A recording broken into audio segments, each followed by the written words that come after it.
Okay, let's begin our session with the recitation of Surah Al-Fatiha.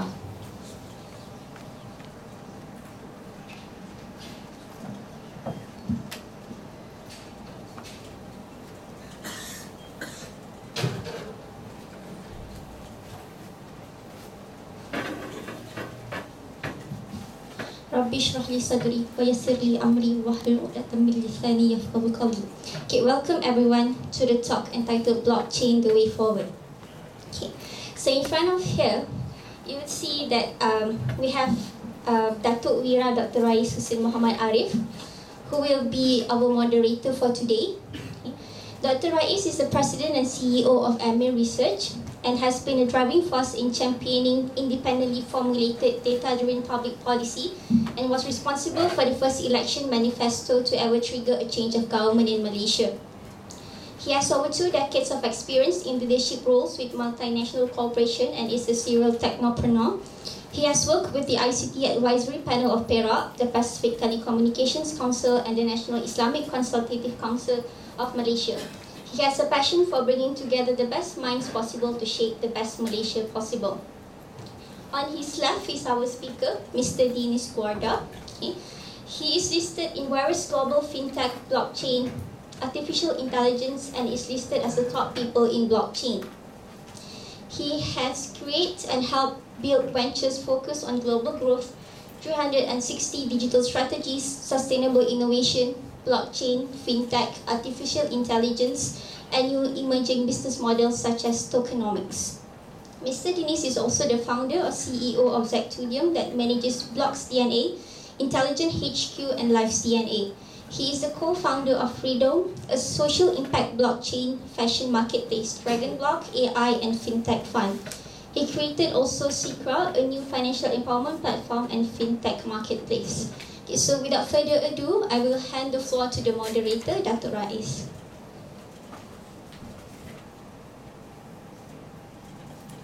Assalamualaikum warahmatullahi wabarakatuh, and a very good morning to all who are in this hall. Obviously, first of all, I'd like to welcome again Dinis to Malaysia. I met him in one of my recent business trips to London. We had a very good lunch at a Hans, London. Those who have been to London, you will know Hans. Fantastic food, and that explains by my stomach. But having said that, we had a very long engagement even before this, and Dinis have been championing the cause of blockchain, but do not get it confused with just cryptocurrency. For that, Dinis will speak along. Now, in my recent trip, I went to Dubai, Paris, London, and Istanbul. In all these 4 cities, not even one city is absorbed of blockchain. In every city, they have some form of initiative in varying degree and intensity.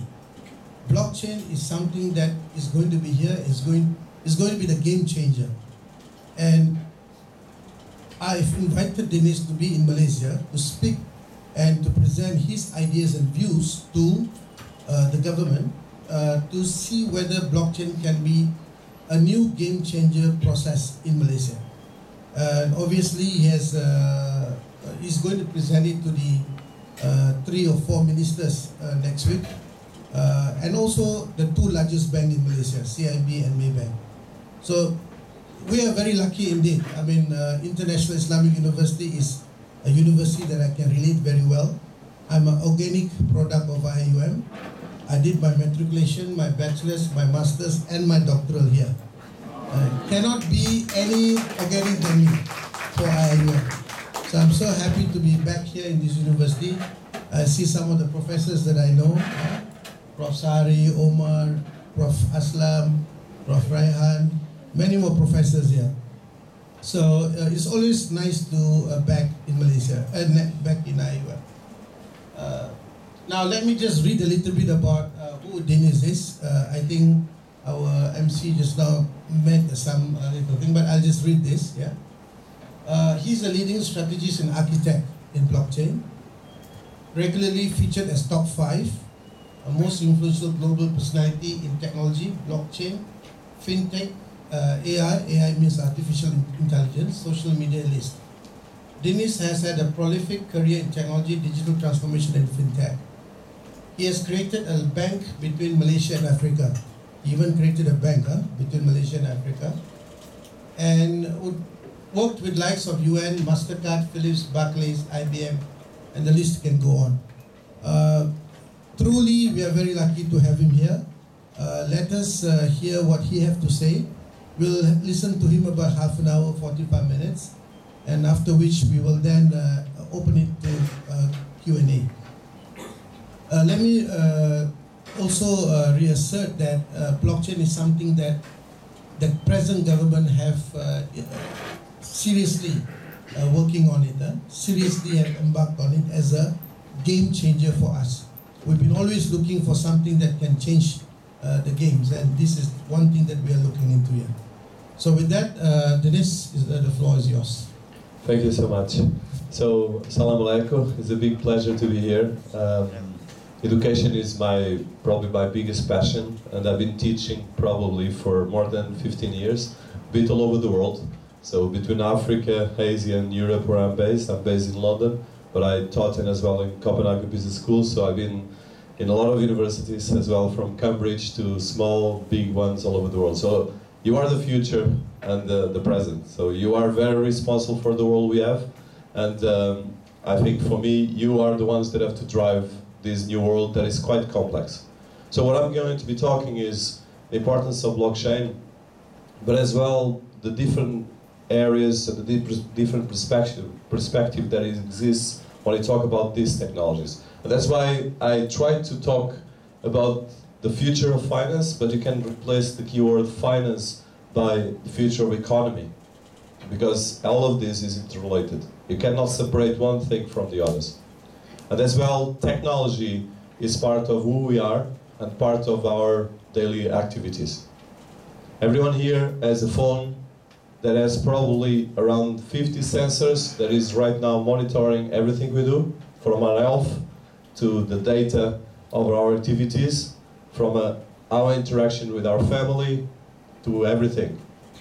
And this data is the present economic terms of humanity. And the way you're going to be managing this data is particularly important. And that brings us to these technologies, because data is the biggest asset of the 21st century. If you look at the biggest corporations in the planet, at the moment the biggest corporations in the planet are the ones that are managing our data. And there is where it comes blockchain technology. Because at the moment, our data is all stored in big databases of cloud computing systems worldwide. And the challenge that we have is that these cloud storage systems worldwide are mostly based in Silicon Valley or in the United States, and then, of course, in China with the new global players. And this, I think the next 5 years are going to be the most disruptive in the history of mankind. And this is a big statement, but it's not just from me. It is that the convergence of all these different technologies, so fintech technologies, that is financial technology, artificial intelligence, and of course blockchain, are critical. So you have a big responsibility to take this serious. And take this serious not because of the hype, not because of this being in one direction or the other, but because this touches all of us. It touches our children, it touches our future. And I think we need to be very, very careful how you perceive these different things and not putting everything in the box. Probably the biggest issue that we have in our time is lack of understanding the limits between one thing and the other and put everything in the same box. And one of the things is precisely because of the complexity of these technologies. They're not simple, they're quite advanced, and they have very damaging capacities if you use it for the wrong. That's a very important thing, is that the ethics around these technologies and the education of these technologies. So universities are the paradigm for the future of mankind and have to be much more involved on this. So I just want to start with a couple of separations between what is blockchain and what are cryptocurrencies. Okay, I want a very important thing. So if probably I ask everyone here what is blockchain, I'm sure that a lot of you will say cryptocurrencies, fintech, and things like that. No, blockchain technology is technology. It has nothing to do with cryptocurrencies, okay? And I want to repeat this. Blockchain and cryptocurrencies are not the same thing, okay? This is probably the first thing that I wanted to highlight. And as well, when I talk about blockchain, I'm going to do a paradigm shift between internet. So when we talk about internet, what do we talk about? Any answers here? So emails, I'm sure everyone. Search engines, databases of data, websites, web, Facebook, social media. That's internet. It's not just one thing, okay? And as well, when we talk about the internet, we talk about all the issues that come out of the internet. Spam, data protection, the issues of Cambridge Analytica, the misuse of the internet, the gamification around the internet that creates addiction by children and by teenagers. A lot of the issues that we have right now that are fantastic at the same time in the sense that it creates a lot of big economy worldwide. If you look at all the major corporations in the planet are internet digital companies, all of them. Amazon is $1 trillion company and is an internet company, all based in one website that does marketplace and sells products. Alibaba, that is becoming one of the biggest corporations in the planet and came out of Asia, is as well a marketplace. Google is a marketplace digital search engine. So these are all digital based companies. All of them have valuation of close to $1 trillion. The world economy is $78 trillion. These companies have more money than most of the countries on the planet. Anyone knows how much Apple has in cash flow? And you are students of finance and technology, so it's important that you look at the numbers. Anyone knows? Just some numbers. Just anyone? How much money Apple has in savings? I'm not talking the money they're making. I'm talking about the savings. No one?